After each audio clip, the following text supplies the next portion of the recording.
diapers on a plane. This is our story. So what is d-TGA? All right, it's Dextro Transposition of the Great Arteries.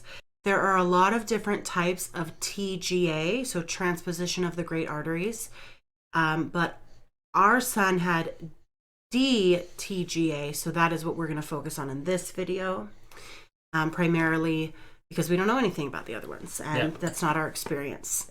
But transposition of the great arteries means that the two great arteries, the pulmonary and the aorta, are switched in the heart. So instead of the pulmonary artery delivering blood from the lungs to the entire body where it's oxygenated, it is going in a it is going in an incomplete circle. So you have two circles that are going in the same circle, and they're not doing a figure 8 through the whole body. Does that sound about right? Essentially, it's not giving oxygen to the entire body, which is what a healthy heart should do. This is our d-TGA baby. His name is Burrito. His name is Burrito. He is about 2 months old now, and he is doing great. So if you are here because you just found out your baby has d-TGA, we are here to tell you that it is literally like it never happened. So we will tell you our story, but that's the best outcome that we could have ever hoped for, and it's honestly a very common outcome. So this is our little d-TGA baby. So like we said, we had no idea what TGA or d-TGA was. So big question is, how did we find out? All right, so we had a typical pregnancy up until about 20 weeks. We did have a unique situation, so that's not completely accurate. It wasn't a typical pregnancy. It was a surprise pregnancy, and it was a high-risk pregnancy. And so up until the 20-week ultrasound, our major concern was for mommy, and basically making sure that she made it to the delivery date okay. We thought that baby boy was doing just fine. And then when we went in for our 20-week ultrasound, we have been through several of these, so we didn't really think anything of it. The thing I always listen for first is the heartbeat. And I could hear the heartbeat. I could see that it was around 160 beats per minute. And so I thought everything was just fine. But then the ultrasound technician kept doing more checks on the heart. It kept going longer and longer and longer. She started talking less, seemed more concerned. And the more silence and checking there went, the more concerned we got. And then finally she left and said she had to go check with the doctor. And we were left in the ultrasound room for a while longer. Then the doctor came back, pointed out some things on the screen. They were whispering, so we couldn't hear what they were saying. They were being very quiet. And then they said that they would meet and talk to us in the room. So we knew something was wrong, but we had no idea what it was. We knew that they had checked for Down syndrome, and it wasn't Down syndrome. They had checked for spina bifida. It wasn't spina bifida. They checked for a cleft palate. We saw all 5 fingers, all 5 toes. So we knew it was centralized on the heart because that's what she was looking at. And she did reveal that much, but we had no idea what the problem was. So we went in to talk to the doctor, and he was pretty blunt, and he told us that the baby had a heart condition. And he had a couple diagrams, but he also had an accent, so we couldn't understand 100% exactly what he was saying, and he referred us to the cardiologist. He referred us, it was just downstairs to the cardiologist's office where they would run another set of ultrasounds. So we went down there, and they did more ultrasounds to confirm the diagnosis of the first ultrasound. And then we met with the cardiologist, who basically said, yep, the first doctor was correct. Your son has d-TGA. And then we continued to break down crying and asked about a million questions. And he was super kind and went over exactly what d-TGA was, what the process would be, what the prognosis would be, what would have to happen in the future. We were probably with him for about 3 hours. He was incredibly kind. Yeah, I remember everything was closed. He had to walk us out because all the doors were locked. And it was right, well, it was earlier last year. It was mid last year. And I just remember being in the room and I had a mask on and I just could not breathe. And I had to just take the mask off because I was just crying and I couldn't breathe. And we were just trying to process what had happened. So if that feels like a big rush between finding out and you feel like we rushed through it, that's how it felt for us. It just felt like we were just like struck, like hit by a truck with this information. And we went home that evening having no clue what just happened. Yeah. So I will say this, though. He did give us some advice because he does have d-TGA. He told us not to Google the other forms of TGA because it would be more scary. We did find out some things like d-TGA, what our son has, is not that uncommon, honestly. He said it was about 1 in 3,000 kids have it. So that is a surprisingly large amount, and that basically the surgery, he explained that a little bit, that essentially they needed to take those 2 arteries and switch them back so that like Catherine said, so that the oxygen would be in a figure 8 pattern throughout the entire body like it is in a normal healthy heart. And that the prognosis was pretty good. He said it was about a 95% success rate, which is pretty awesome. 40 years ago, it was a 0% success rate. Babies born with this condition did not survive more than a few months. They didn't transpose the arteries. They did shunts or they created a hole in the heart, which allowed the oxygen to mix, or they created like a little shunt between the 2 arteries that allowed the blood to flow. So there's been a lot of advances in heart surgery, but all we really heard on that day was, baby has a heart condition, your baby will need open heart surgery as soon as he's born. And for anybody, that is just an incredibly scary consideration. For us, we had, a few additional complications, like our last baby passed away, and we've done a few videos about that, but my uterus had ruptured. And so we went from wanting to have this pregnancy be over and have delivery as soon as possible because the baby was not necessarily in the safest place in my womb, to the baby needed to stay in as long as possible so that he was developed enough so that he could have surgery. So we were just reeling at this point. And I imagine anybody in this situation, regardless of their history, you just feel like you're kind of hit in the face. Yeah, and of course we did go home and Google a lot of d-TGA and TGA stuff, join Facebook groups, and I think the problem with the internet and even Facebook itself is usually the vocal parents are the ones that had the worst case scenarios.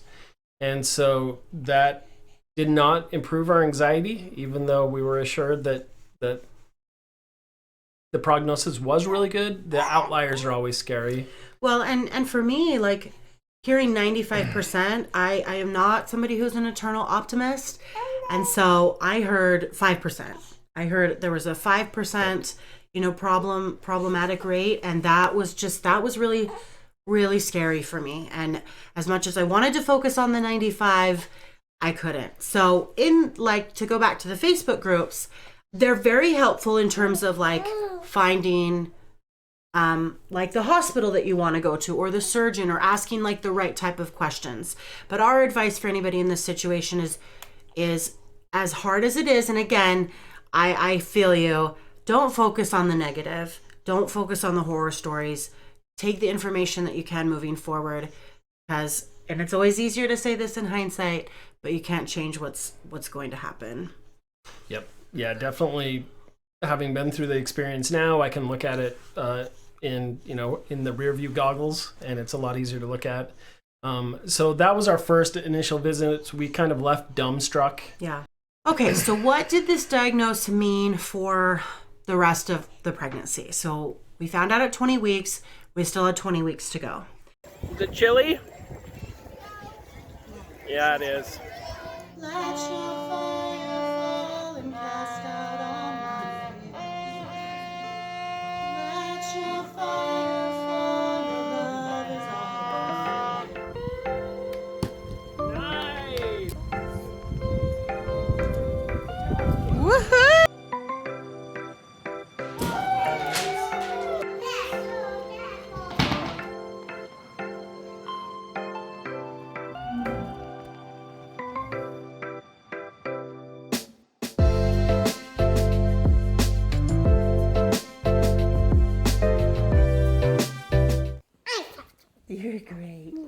do one more time. One more time, okay.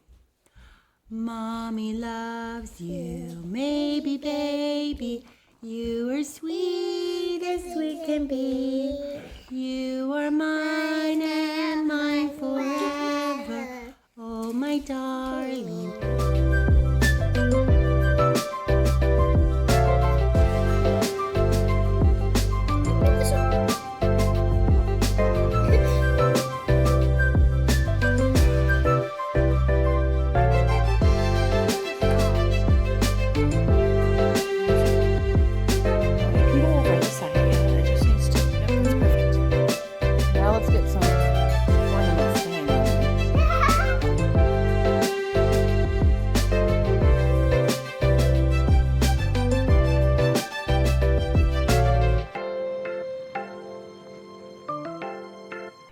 There weren't necessarily a lot of increased visits. There were still the standard every 4-week visits, and then they increased to every 2 weeks as the pregnancy went on. For me, because I had a ruptured uterus in the past, I did a lot of non-stress tests. So we had non-stress tests, and we also had fetal stress tests where they would watch for the baby to practice breathing. They would watch for the flexing of the hands, and they would check the amniotic fluid to make sure that everything was as it should be. And that was happening every few weeks. The big difference is depending on where you live or where we lived, where we were in a less populated city, and only a few, there are only a few hospitals that do transposition surgery or heart surgery on infants. And so if we were to go into labor outside of one of these hospitals where we would plan to have it done, then we had to have a plan on board to get the baby to the hospital where the surgery needed to be done. So basically the OBGYN who had planned on delivering the baby was no longer going to deliver the baby, but he was on deck in case we had an emergency, and then he coordinated with the big hospital in case something went wrong and we had an emergency delivery, that he could perform that, and then they would have to life flight the baby to the hospital. So we got information. We had a little card that had all the information for the hospital that we ended up registering with our local hospital in case anything happened, so that if we showed up and this was it needed to happen so fast and so quickly, that they would know exactly what to do as soon as they typed my name into the computer. So that was, scary too. That was a really big deal. Living far away from the hospital that would actually do the surgery was, that added another stressor on it. So we had to make a lot of decisions about where to choose to have this done. Yeah. So by 24 weeks, we had to choose where we were going to deliver and have the surgery. Now, it wasn't required that you deliver and have the surgery at the same location, but it is more convenient for both families and mothers. So he gave us several options as well as his suggestion of where to have the surgery. And then we started doing our own research, looking up where the top-rated hospitals were. We actually started calling surgeons at the different hospitals as well and asking them questions. And one of the surgeons that spoke to Catherine actually gave us some advice, which helped us decide where to have the baby. So he told us that whoever we had do the surgery, the questions we should ask is, 1, how many of this type of surgery does that surgeon do a year? And 2, what is his success rate? So those are kind of the 2 big questions to ask any surgeon that is going to be doing the operation for you. That is not always a requirement. This is actually considered one of the easier heart surgeries, but it is a full-on open heart surgery. And so that was important to us. So the hospital that was closest to us was ranked number 50. They had the number 50 ranking for heart surgery. And since we knew that we would have to travel a little bit of a distance, we decided, since we would need to find a place to live and we wouldn't be right there close by, that we would just wanted to pick the best hospital. Yep. And so we looked at CHOP, the Children's Hospital of Philadelphia. We looked at Boston. We looked at Texas Children's. And we looked at Illinois. We looked at Montour in Tennessee. We looked all over. Salt Lake City, that's the number 50 spot.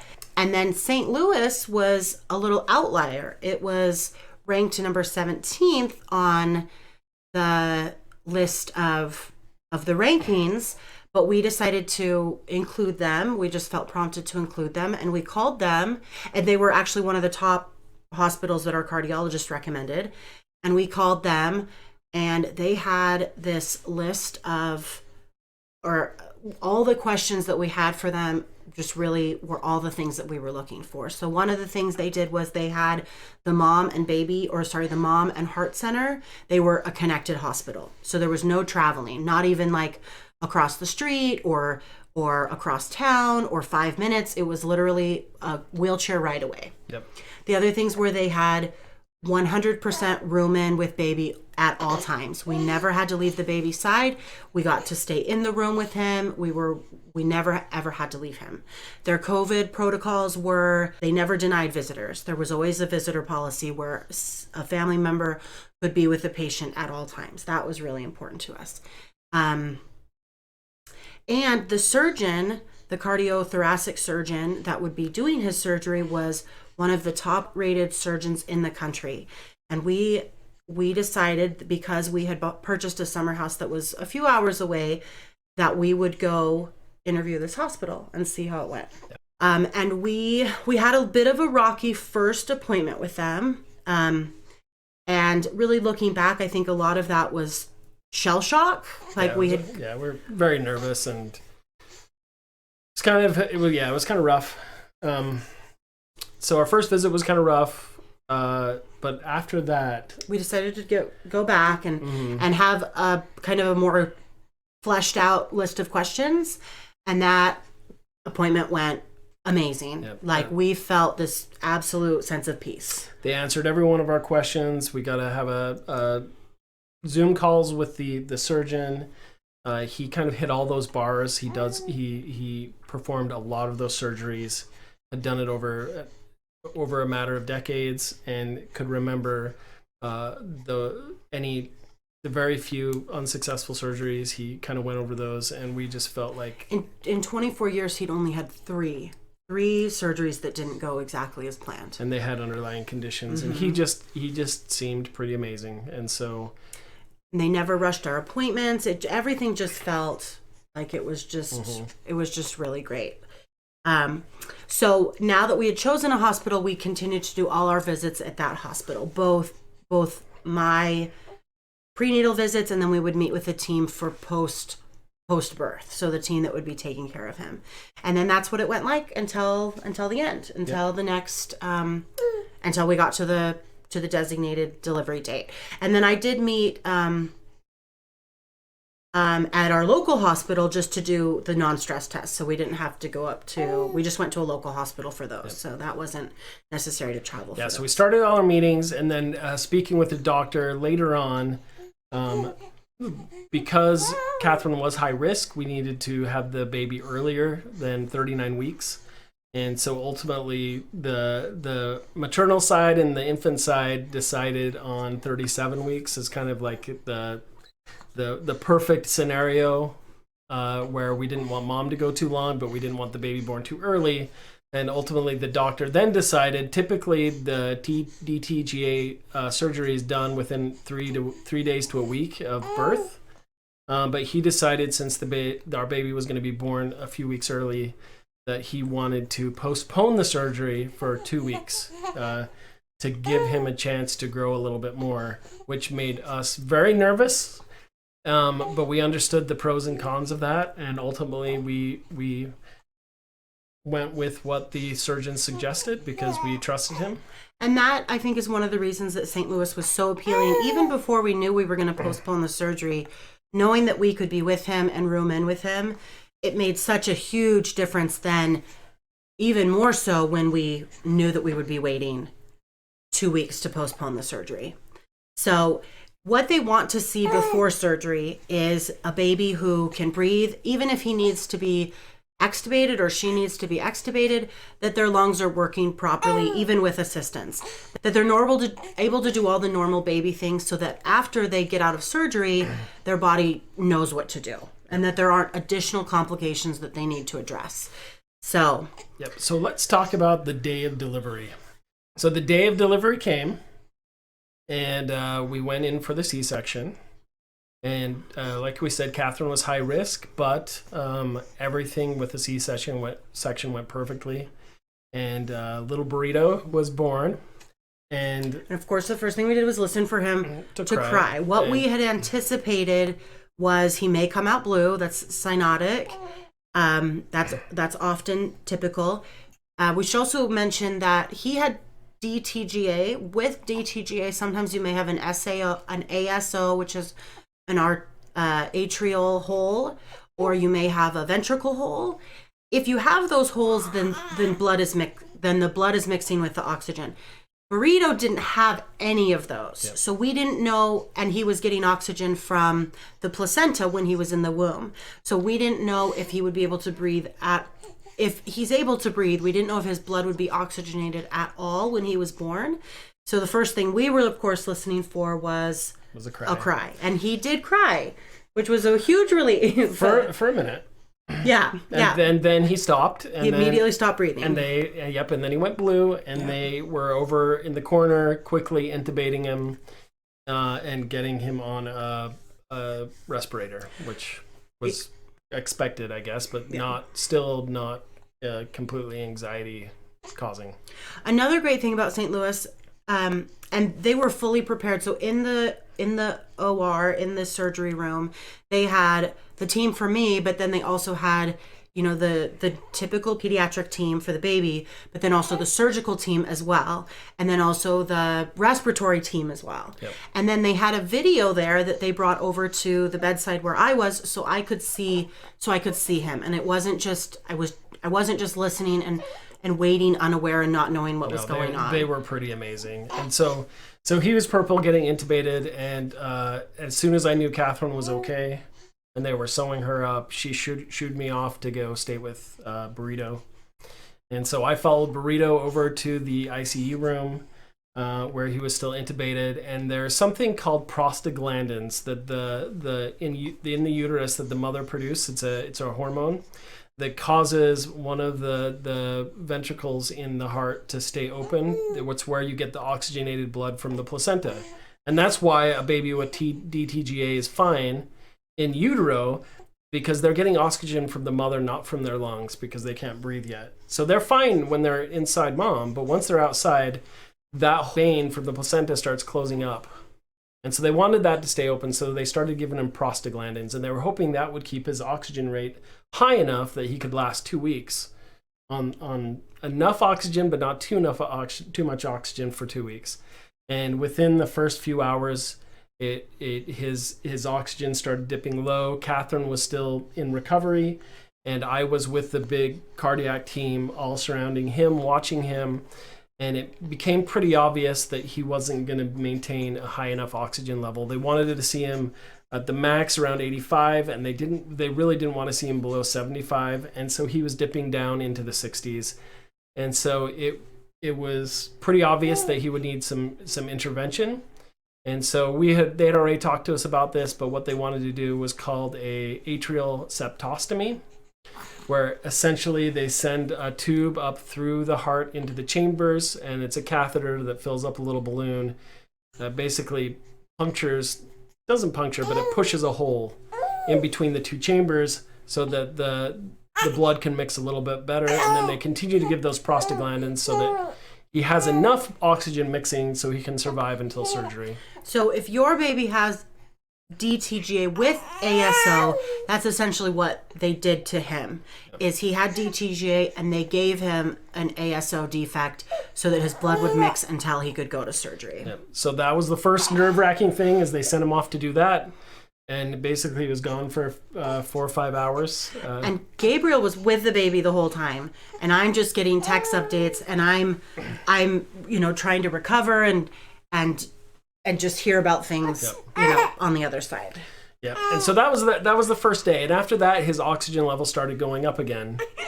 And then when Catherine, was it that same day you were able to come see him? Yeah. So after the atrial septostomy, Catherine and I spent some time with the little burrito, and then we went downstairs to get some food because we hadn't eaten for a while. And about 10 minutes after we'd left, one of the nurses called us and said that Burrito had stopped breathing, which is not common.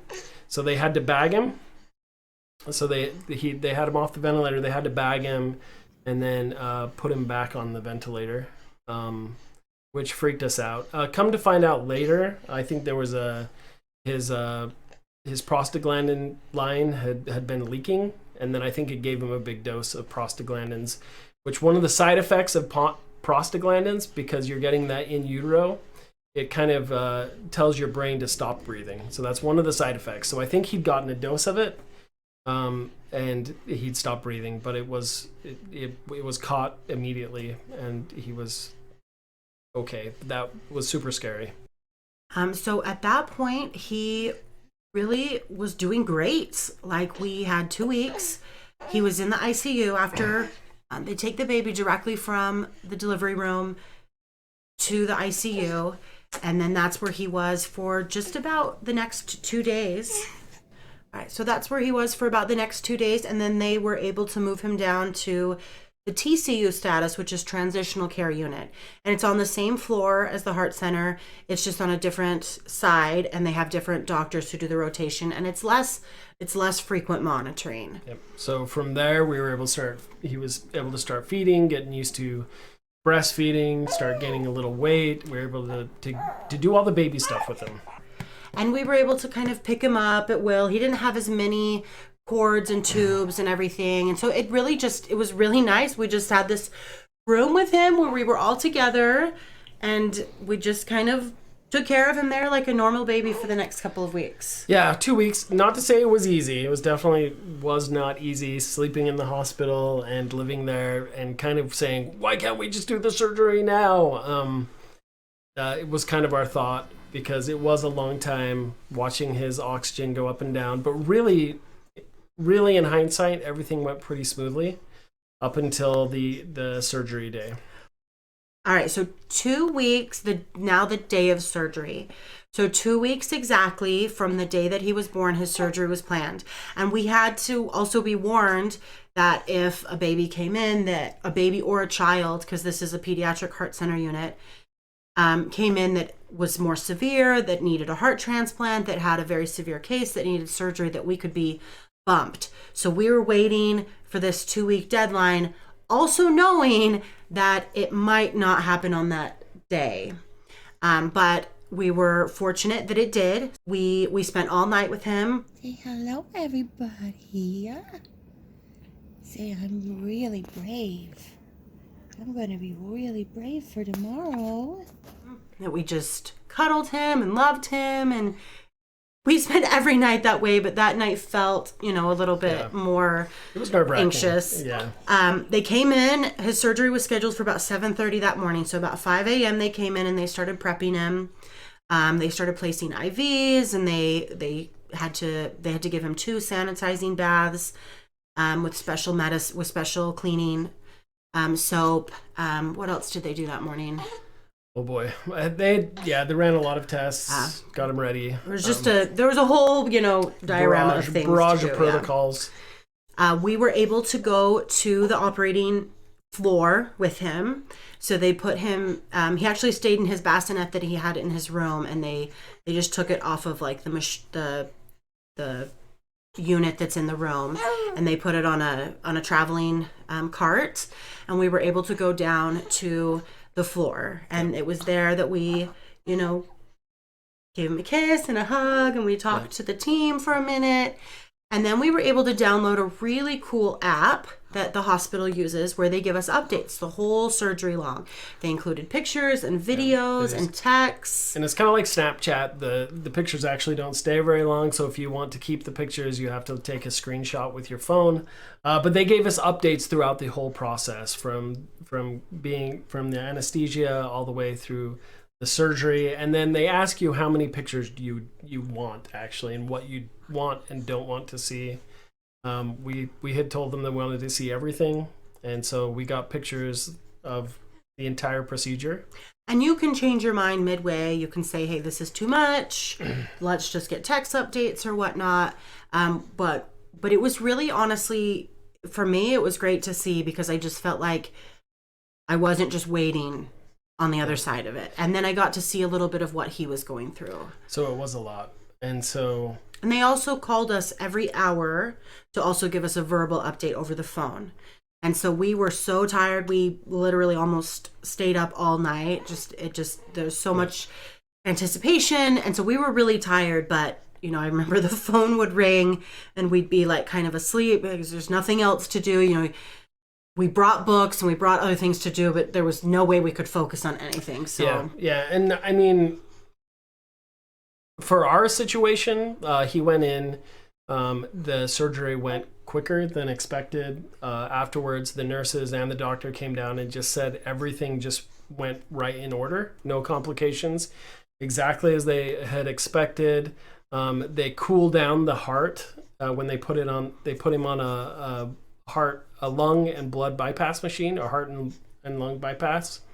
So, and then they cool the body down. I didn't realize this until we found out about d-TGA, for how they stop and start the heart again. They actually cool the body down and the heart stops. And also the lungs. And the lungs. They do the surgery, and then as they warm the body back up, the heart should just automatically start beating again.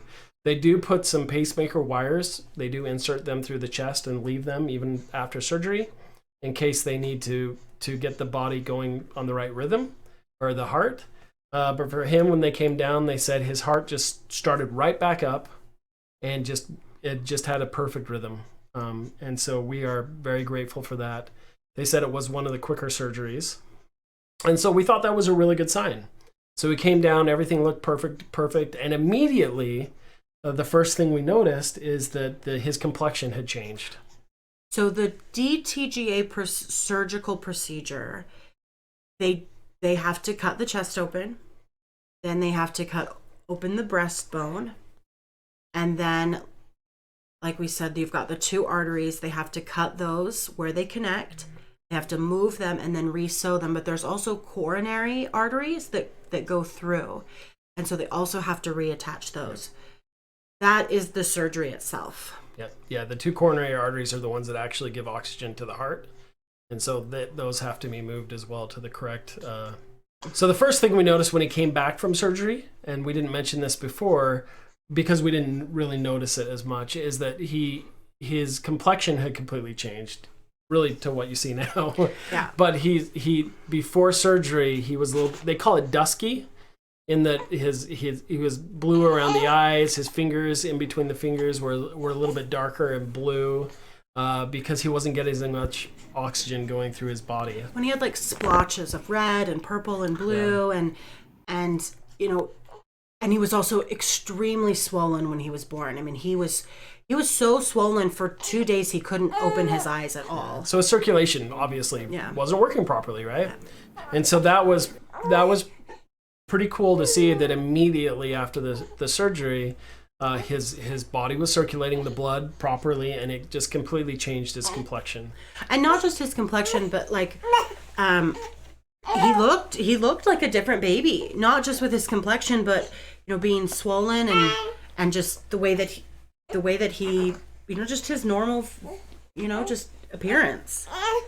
So after that, we thought we were on easy street. Typically, recovery is 7 to 14 days post-surgery, but we had hoped, since he had that extra 2 weeks to kind of get stronger outside of the womb before surgery, we were hoping that would go quicker, and so were the doctors.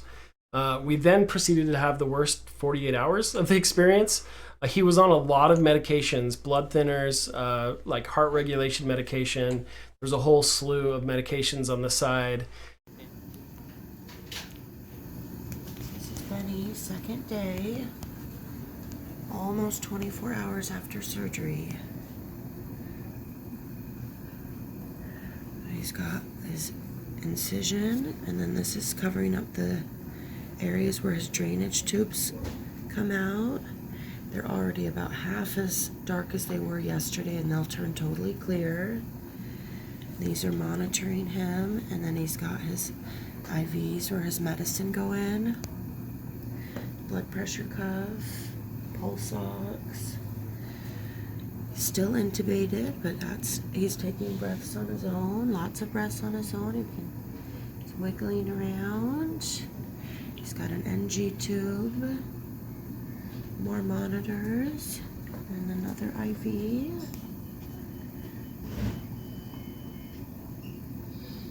So this is post. It's not even, I mean, he got out of surgery about 2. And the idea was that he would eventually come off the morphine and all of the sedations and wake himself up. And then they would extubate him, and they would wean off all the rest of the medication. He'd go over to the TCU, and we would go home. And so it didn't go as planned. He kept kind of dropping. His SATs kept dropping. He kept having issues. He was starting to turn a little bit red, and I was just freaking out, to be honest. I was really worried at that point. And that was all night long. We were there just really stressing out. His SATs kept dropping. The doctors kept rushing in, having big discussions, really getting worried. And the next morning when the head doctor came in, he actually took him off of one of the heart regulation medicines. And one of the side effects of that one was that it opens up the capillaries. That's why he was so red and was causing distress. So once they lowered that, he got pissed off. Burrito just was, you could tell he was angry. His heart rate was going through the roof. I was worried because his heart rate was going so high. And the doctor's like, this is great. This is what we want. We want to see him mad. We want to see him angry. We want to see him waking up. That's what we needed to see. And so then they were like, let's get this tube out of him. And so they were in a mad rush to get him extubated, to get all the tubes and a lot of the stuff off of him. And after that, so as soon as he was extubated, they put him in Gabe's arms.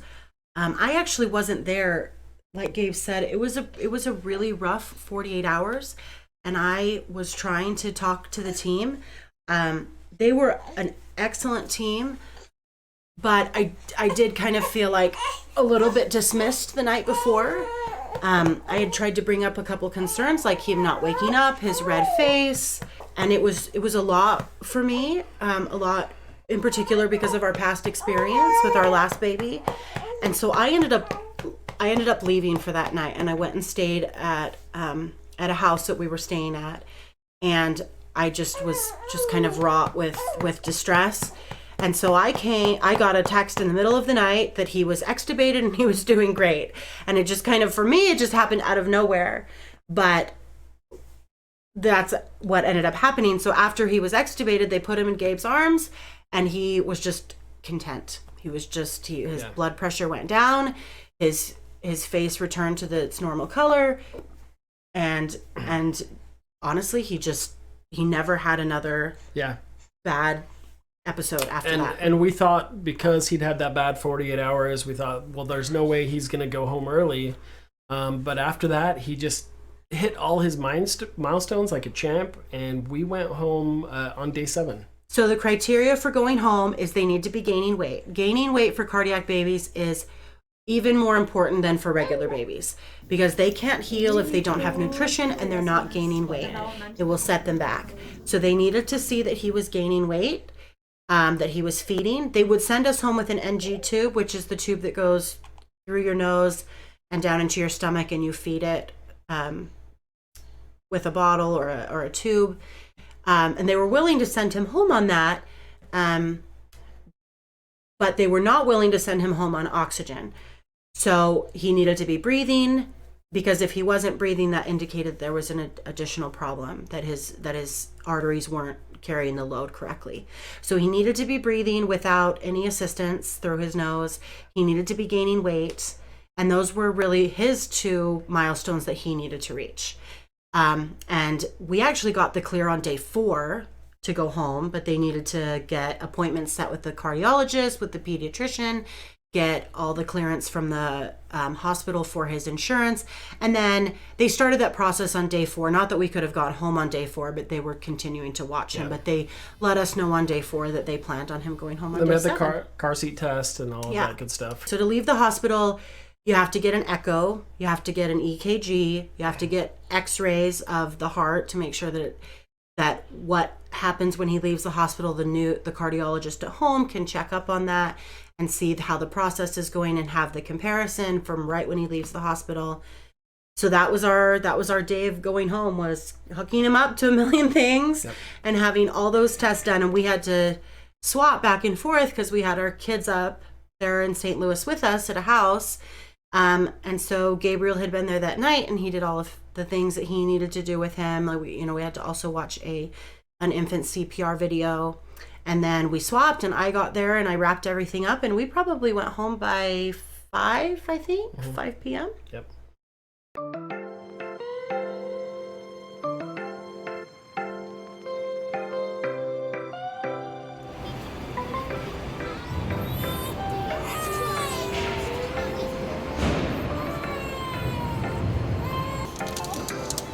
Okay, I think that's it. Thank you. Thank you so much.